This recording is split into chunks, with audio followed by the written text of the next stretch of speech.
Subscribe करें और हमारे साथ जुड़े रहें, क्योंकि असल मजा तो अभी बाकी है। जी हाँ दोस्तों, रोही और जूही ने मिलकर रोली के झूठे प्रेगनेंसी ड्रामे का पर्दाफाश कर दिया सबके सामने। जैसे ही दादी को इस सच्चाई का पता चला, उन्होंने फौरन रोली और मधुबाला को घर से धक्के मारकर निकाल दिया और रोही को घर में वापस ले आए। अब आपको पूरी कहानी उर्दू में सुनाते हैं।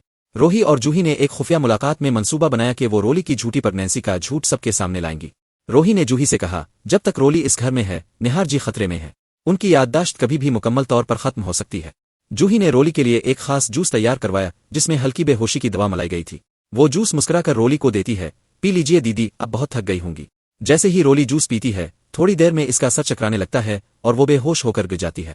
घर में सब घबरा जाते हैं।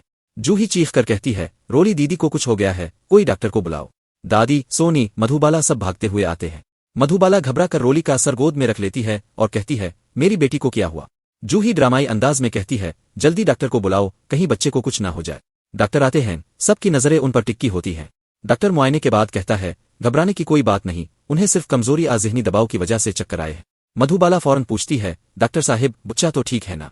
डॉक्टर चौंक कर कहता है, कौन सा बच्चा, रोली तो हामला है ही नहीं, आप लोगों को गलत फहमी हुई है। ये सुनकर सब स्वान रह जाते हैं। जूही खामोशी तोड़ते हुए कहती है, दादी यही सच्चाई आपको बतानी थी, रोली झूठ बोल रही थी। इसने निहार जी के करीब रहने के लिए ये सारा झूठा प्रेगनेंसी ड्रामा रचाया था।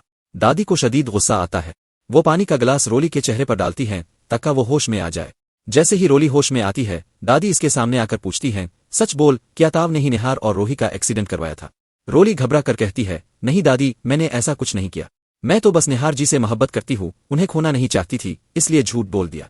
जूही कहती है, जिस दिन मुझे रोली का झूठ पता चला, उसी दिन से वो डरने लगी थी, इसीलिए इसने झूठा प्रेगनेंसी ड्रामा रचाया। दादी का गुस्सा अब काबू से बाहर हो जाता है। वो रोली को झटक कर कहती हैं, तूने खानदान के एतमाद को तोड़ा है, ताव इस घर के काबिल नहीं। दादी नौकरों से कहती हैं, इस धोखाबाज को और इसकी मां मधुबाला को फौरन घर से बाहर निकालो। मधुबाला रोती है, मगर दादी कुछ नहीं सुनते। दोनों को धक्के देकर घर से बाहर निकाल दिया जाता है।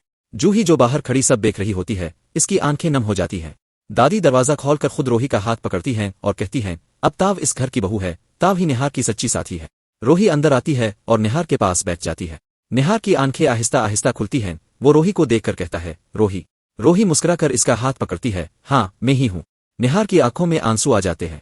इसे एक एक करके सब कुछ याद आने लगता है, रोही के साथ गुजरे लम्हात, शादी, एक्सीडेंट, सब कुछ। वो रोही को गिले लगा लेता है।